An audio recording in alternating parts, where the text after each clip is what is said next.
वो कहते हैं ना कि आवश्यकता ही आविष्कार की जननी है। अगर ह्यूमंस को कोई चीज़ चाहिए तो उसे इनोवेट करेंगे, अगर उन्हें कोई ज़िंदगी अच्छी बनानी है तो अमेजिंग सोल्यूशन निकालेंगे। और हम आपके सामने पेश कर रहे हैं रिसेंटली इनोवेट किए हुए अमेजिंग गैजेट जो आपकी जिंदगी बदल सकते हैं। नंबर 10, अमेरिकन फुटबॉल सेवर। फुटबॉल या फिर रग्बी खेलते वक्त सर पे लगने वाली चोटें अमेरिका के लोगों के लिए बहुत बड़ी परेशानी का कारण बन चुके हैं। पर अब ये सब कुछ बदलने वाला है, क्योंकि एक स्मार्ट कंपनी ने इस परेशानी से जूझने के लिए एक अच्छा सोल्यूशन ढूंढ के निकाला है। विशेष 01 ये बाकी हेलमेट से काफी अलग है। यह प्रोडक्ट $20 मिलियन और 3 साल के मेहनत का नतीजा है। यह हेलमेट अलग अलग लेयर्स का यूज करके फिजिकल इम्पैक्ट डैमेज को कम करता है। अगर हम स्पेशलिटी की बात करते हैं तो इस हेलमेट में फ्लेक्सिबल इंटर कॉलम्स प्लेयर के सर पर आने वाले प्रेशर को एडजस्ट करते हैं, और यह प्रेशर एडजस्टमेंट आघात के नेचर और सबसे हेवीली इम्पैक्ट के डायरेक्शन पर डिपेंड करता है।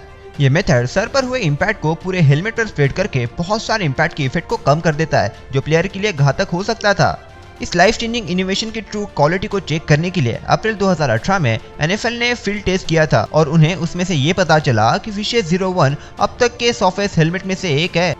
Number 9, the third thumb.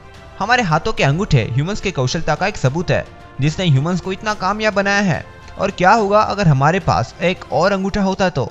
The third thumb हमारे हाथ के अंगूठे के अपोजिट साइड में और एक अंगूठा लगाकर इस आइडिया को रियलिटी में बदल देता है। द थर्ड थंब सुनने में बहुत ज्यादा अजीब और पागलों जैसा लगता होगा, पर ये हमारे कौशलता को काफी ज्यादा बढ़ा सकता है। एक हाथ में और एक अंगूठे को बढ़ाकर हम एक हाथ से बहुत सारे काम कर सकते हैं। आप सोच नहीं सकते कि एक हाथ में 2 अंगूठे के साथ वीडियो गेम खेलना कितने ज्यादा मजेदार हो सकता है।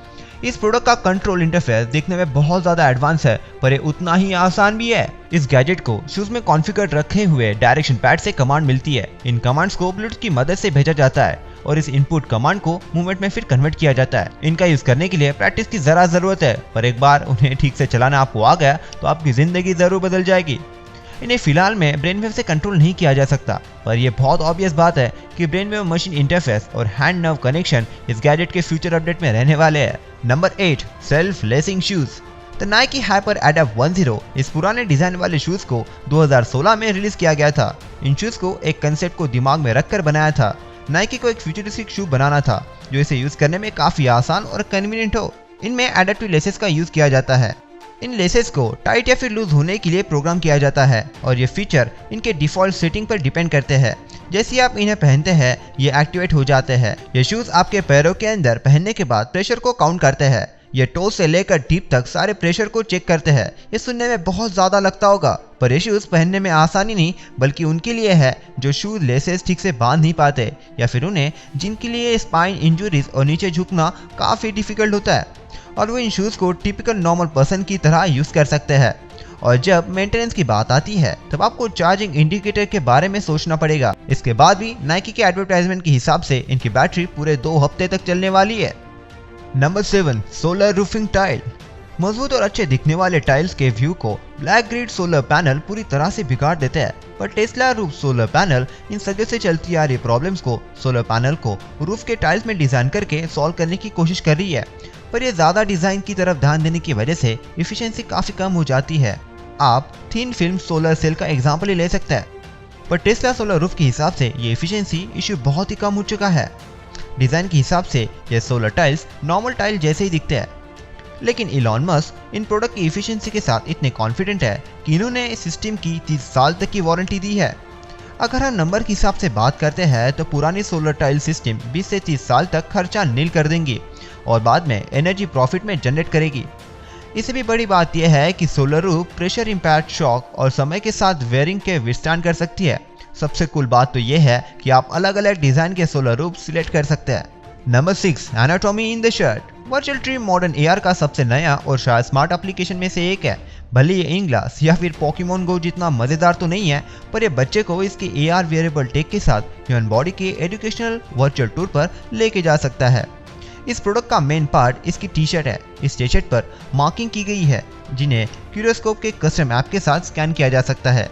इस स्कैन किया हुआ डेटा का यूज करके ह्यूमन के टोर्सो के अंदर के ऑर्गन्स फैब्रिकेट करने के लिए किया जाता है।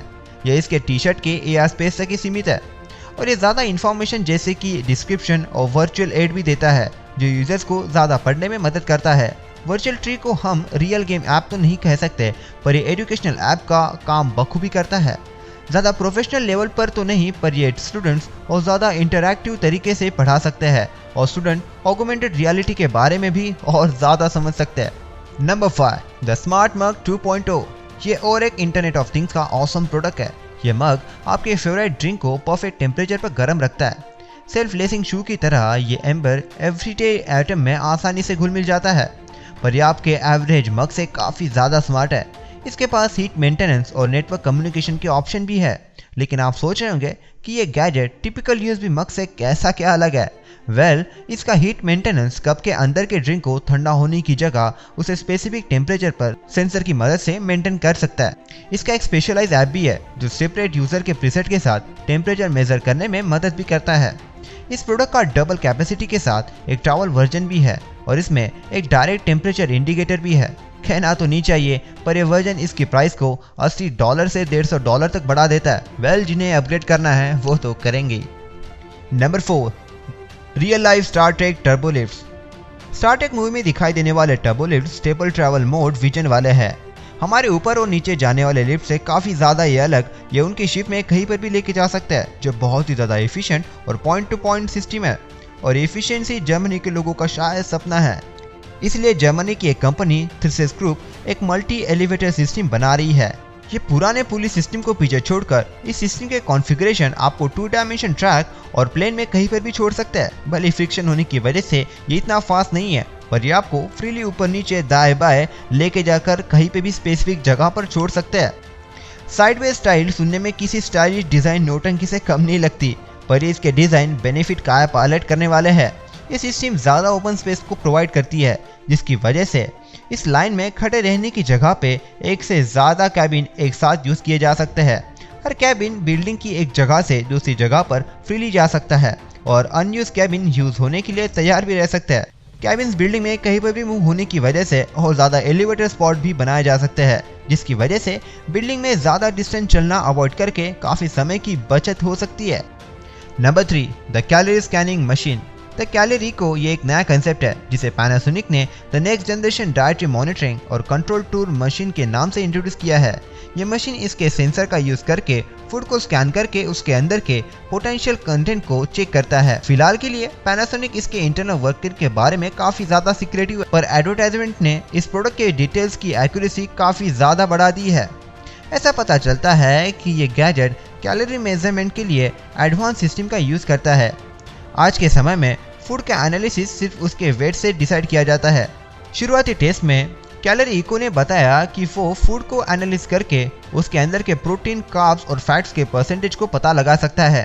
हर फूड के स्कैन कैलोरीज डेटा के साथ उसके बिल्ट इन मेमोरी में सेव किया जाता है और इसके साथ networking feature via wifi scan food की इंफॉर्मेशन क्लाउड डेटाबेस पर सेव की जाती है, ताकि आप इन डेटा का यूज और ज़्यादा इंटीग्रेटेड चीज़ों के लिए कर सकते हैं। अगर एक कमर्शियल वर्जन इस तरह से काम करता है तो ये गैजेट हेल्थ के प्रति उत्साही लोगों में काफ़ी ज़्यादा फेमस हो जाएगा। Number 2, the personal AIR tank. The Scorkl ये किकस्टार्टर प्रोजेक्ट है जिसमें आपको एक स्मॉल टैंक मिलता है जो पोर्टेबल और यूज़ करने में काफ़ी आसान है। लेकिन इस गैजेट की सिंप्लिसिटी इसे बाकी वीडियो में बताए गए गैजेट से कम आश्चर्यकारक बनाती है, पर यह काफ़ी कन्वीनियंट फीचर है। इसका यूज़ करने के लिए किसी भी कॉम्प्लेक्स प्रोसीजर की ज़रूरत नहीं है। आपको सिंपली स्पेशलाइज हैंड पंप से हवा भरनी है और हवा भरने के बाद यह स्विमर को 10 मिनट तक की हवा देता है। यह यूज़ करने में कितना भी आसान हो, पर इस पर कुछ लिमिटेशन है जिसके जैसे डाइविंग इक्विपमेंट में भी है। पहला कि स्कॉर्कल सिर्फ कम पानी पर ही यूज़ किया जा सकता है, क्योंकि ज़्यादा गहराई में चेस्ट एक्सपांशन का खतरा होने की वजह से इसे 10 मीटर तक के गहराई तक ही यूज़ किया जाना चाहिए।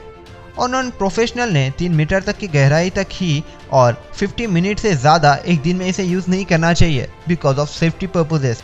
पर फिर भी ये काफ़ी अमेजिंग गैजेट है समुद्र में मज़े करने के लिए। Number 1, the automatic toothbrush. पुराने ज़माने में स्टिक और ब्रिस्टल वाले ब्रश जो हम यूज़ करते हैं उसकी जगह पे यह अमा स्पेसिफिक एंटीबैक्टीरियल सिलिकॉन माउथपीस का यूज़ करता है, जिसमें सॉफ्ट एंगल ब्रिस्टल के मल्टीपल रोज है।